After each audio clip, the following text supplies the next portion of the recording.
so much for coming back to my channel. If you're joining for the first time, or you're just passing through, or you just keep coming back and you're not sure why, go ahead and subscribe down below and click that notification bell so you can be notified whenever I post new videos. With that being said, today's video we're going to be sharing 10 things you may not have been doing, or maybe you have, but 10 tips and tricks for your wash day routine. So we're going to be sharing that in the form of question and answer. I'll be asking the question, giving you some time to think about it, share your answers, and then we're going to go over the answers and give you the rationale for those answers. So if you're interested in seeing those tips and tricks, go ahead and keep on watching. Question number 1. What part of your hair should you be shampooing? A. Ends only. B. Scalp and edges. C. Scalp only. D. Everywhere.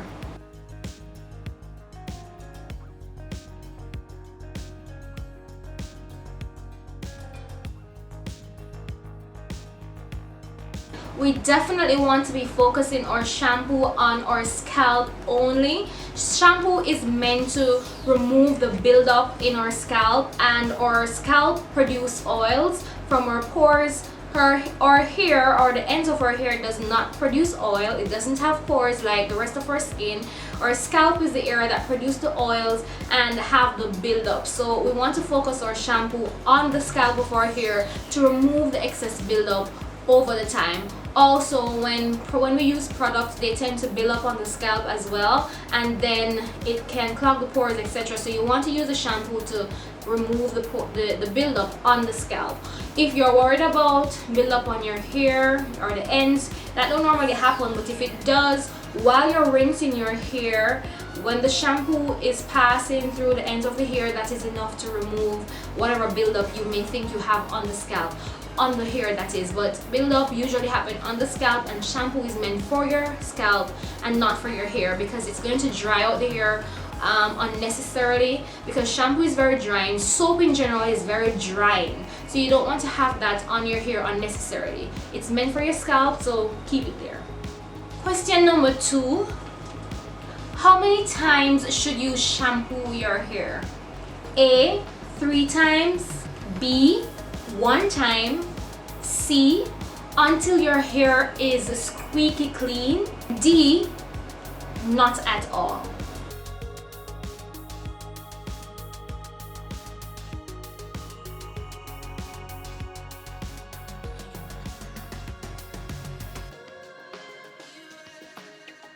The answer to that question is B. However, you want to take into consideration that you don't want to be over drying the scalp. That is why we want to go in with 1 shampoo. 1 shampoo is enough, as long as you're using a good enough shampoo, a clarifying shampoo if you have a lot of buildup, and that's going to provide you with enough soot or enough cleansing to remove that buildup. Spend some time on the scalp, and once you rinse that out, that should be enough to rinse your scalp or to wash your scalp.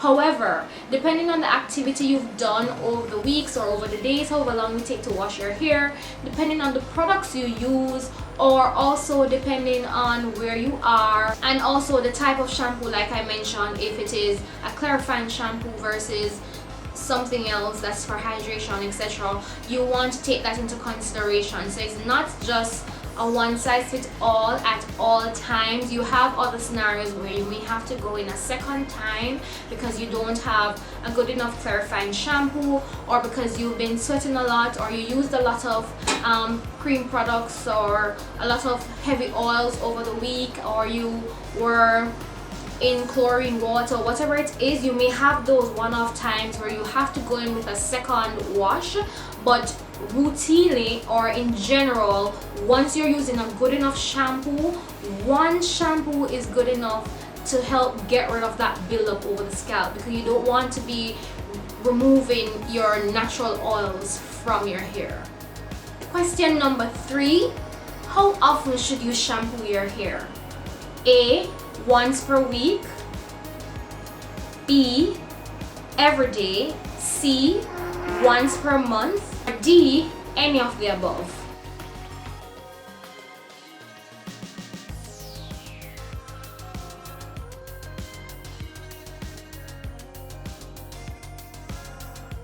The answer to that question is D, any of the above. Why? Because we are different. We're all different. Our hair is different. We are made up differently, and we react differently to products. I always say that we have so many different hair types and we react differently. So if it is that your hair, you have to listen to your hair, you have to know what your hair likes. So if you find that you can't go without washing your hair once every week, go ahead and wash your hair once every week. If you seem like you can go for 2 weeks, go ahead and wash your hair every 2 weeks. So it's all up to your hair, how your hair likes it, what's best for your hair. Also, you have to also pay attention to, like I mentioned before, the activity that you're doing. What if it is that you're doing a lot of high intensity workouts and you're sweating a lot, or you use a lot of product over the weeks or over the days, and it has built up on your scalp or on your roots, or you don't have a clarifying shampoo, stuff like that. You have to pay attention to, or the environment that you are in, or if you work in, or if you're, for example, a lifeguard and you have to be in the pool a lot, or you're on vacation and you're in the pool a lot and you have chlorine, stuff like that you have to pay attention to. But in general, it's all up to your hair, what your hair likes, what works for you. It's an individual thing. It's not a one size fits all. Question number 4. What part of your hair should you condition? A, ends only. B, scalp and edges. C, scalp only. D, everywhere.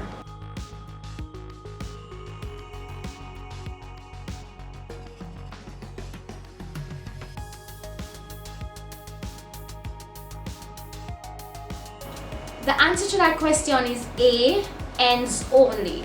Ends meaning the shaft of the hair, not the root, just the ends, the shaft part of the hair. It also is supposed to give you back that, balance back the pH of the hair and just rejuvenate the hair back to its natural or better state, or smoother or softer state. So you don't want to put that on your roots because it's gonna clog the pores. It's not meant for your scalp. The molecules or the particles that are made up in the shampoo, the particles that they use to make up the conditioner, is meant for your roots. So if you put that on your scalp, you run the risk of it clogging your pores. I mean, it's a rinse out product, but it's really not meant for your scalp. Your scalp is just meant for your shampoo to clarify it. Once your scalp is clarified, your conditioner is meant to bring your hair back to its natural state or bring back the softness to your hair. So your conditioner is meant for your hair ends, so let's keep it there. Question number 5. What does deep conditioning do to your hair? 1. It provides extra hydration and moisture. 2. It prevents breakage. 3. It promotes hair growth. 4. Targets damages. A, 1, 2, and 3. B, 1 and 3. C, 4 and 2. D, 1, 2, 3, and 4.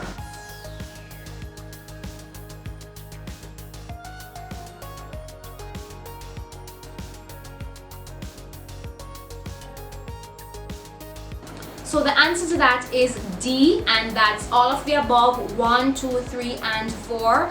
It gives you extra hydration and moisture from the moisture you've lost over the weeks or the days that you didn't wash your hair, whether it's from the sun, from the AC, or other environmental situations, whether it's from when you shampoo with your hair and you strip that moisture. It gives it time to actually sit on the hair and absorb into the hair. And deep conditioners are usually made up in a way where it actually is able to seep in. The particles or the minerals or the molecules that makes it up is small enough to seep into the strands and give your strands a chance to soak up all of that hydration and that moisture. It also helps to prevent breakage, usually result from friction, and split ends and those kind of things. Normally when your hair is very dry or it's very brittle, it easily breaks. It's easier to break because of that brittleness. So if you constantly hydrate your hair, or if your hair is hydrated and very moisturized, you have a lower chance of having breakage, and in return you're going to improve your hair growth. If you're not having breakage, you're going to improve your chances or increase your chances of hair growth. Also with that, it's going to target damages because it's going to frizz, like I mentioned earlier. Frizz, split ends, breakage, stuff like that usually comes from very dry or very thirsty, damaged hair. So if you're constantly moisturizing or you're constantly deep treating your hair to push moisture into the strands, you're going to result in a better chance of healthier hair. So it does target those damages. Question number 6. What kind of treatment is for all hair types? A. Hot oil treatment. B. Protein treatment. C. Depending on the time of year. And D. Depending on your hair type or issues.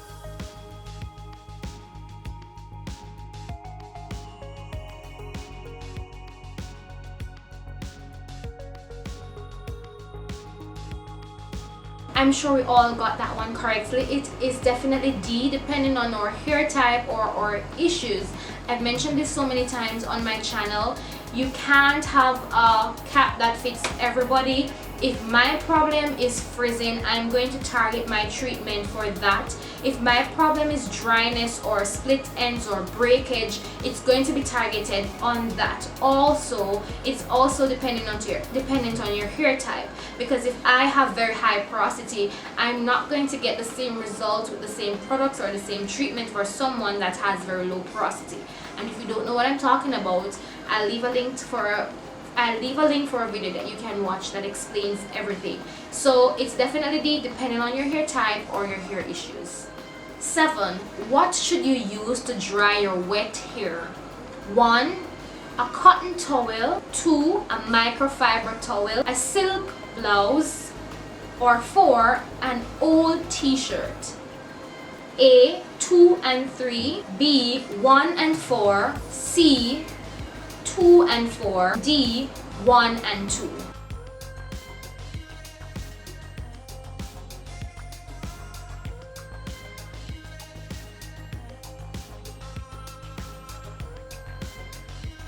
So the answer to that question is C, definitely a microfiber towel or an old t-shirt.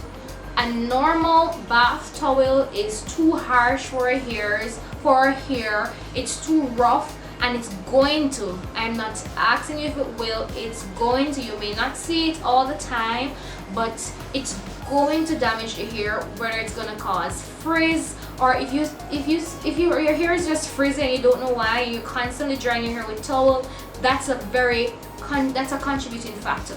It causes frizz, it causes breakage, it causes so many damages to your hair. So you want to use a microfiber towel. A microfiber towel is made up of very small microfiber material. It's very soft and it's very absorbing, so it's not going to cause any friction on the hair. It's just going to absorb the moisture or the liquid out of the hair without producing any friction.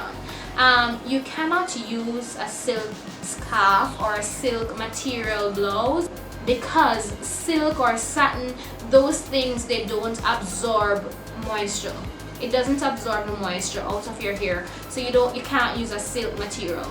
You can use an old t-shirt. It's similar to that material of the microfiber towel, and it's going to absorb the moisture or absorb the liquid out of the hair without causing any friction that can lead to frizz and break and tangles and knot, and it goes on and on. All those damages that your hair normally goes through.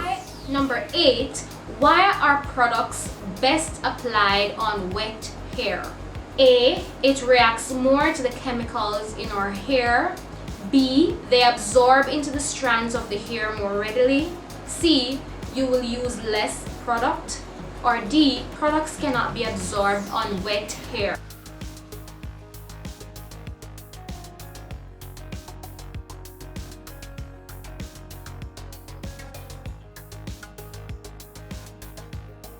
The answer to that question is B, because products it can be absorbed if your hair is dry, but like I always said, if your hair is wet, your follicles or your hair strand tend to be more receiving of the product. So it's going to absorb into the strands easier than if your hair was dry, and it's going to seep into those follicles and just settles, and then when your hair dries it will lock all of that into place and hold on to the moisture more. So it gives it when your hair is wet, it gives it the opportunity to absorb and hold on to more products. And we're winding down. Question number 9.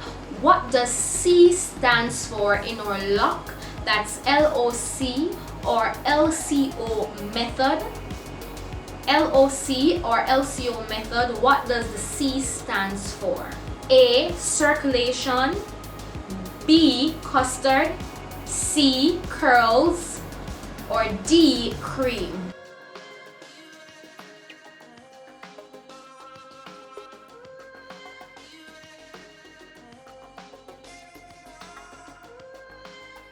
And if you have been watching my videos, you will know that the answer to this question is D, cream.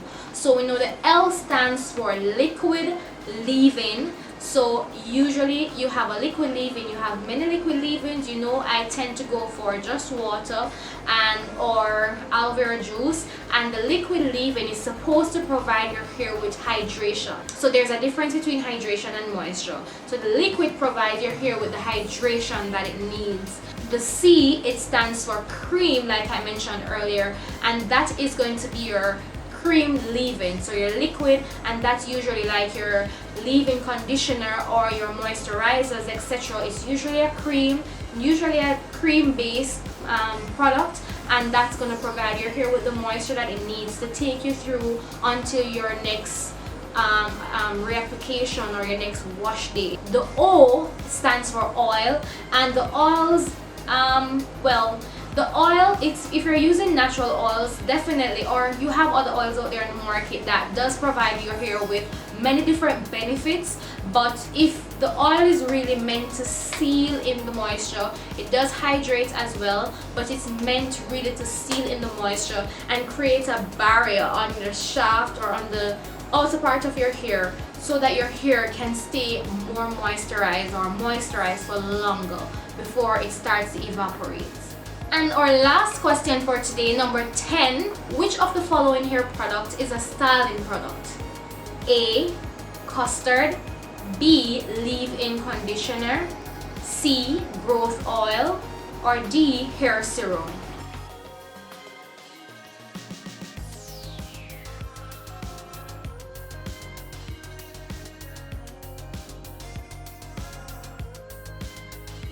The answer to that question is A. You guessed it. So our style of products are usually meant to style hair, like the name suggests. Your foundation products are usually the products that you use in your lock method, like your liquid leave-in, your leave-in conditioner cream, your treatments, your oils, etc.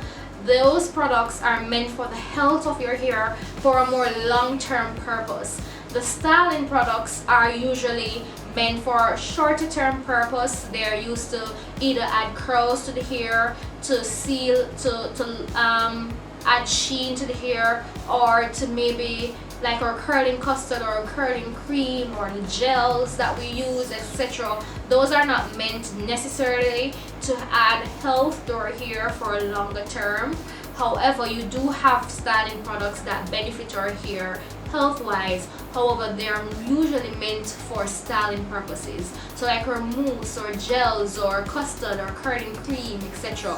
Those are the products that we use for stylers. Yeah, so that's our 10 questions for today, guys. But I have one bonus question for you. I'm not going to share the answer with you, but I want you to leave the answer in the comment section down below and let me know what you think the answer is. And that bonus question is, what material should you use to tie or cover your hair? Go ahead and leave your answers down below, guys. And that's it for today, guys. Thank you so much for watching. I appreciate it as always. If you have any more questions that you think we could have covered, questions that are related to your wash hair routine, whether it be pre-poo treatments, conditioner, shampoo, oils, whatever it is related to this topic, you can definitely leave it down below in the comments, or send me a message. If you want us to do a part 2 on this video, you can let me know. Depending on the amount of questions, we can determine what we do moving forward. Or if you have other topics that you would want me to cover, or other questions that you would want me to cover, definitely go ahead and leave that down below as well. So until next time, thank you so much for watching. Don't forget to subscribe, click the notification bell, and share with someone. And until next time, I'm your girl Momo. Thanks for watching this video. Take care.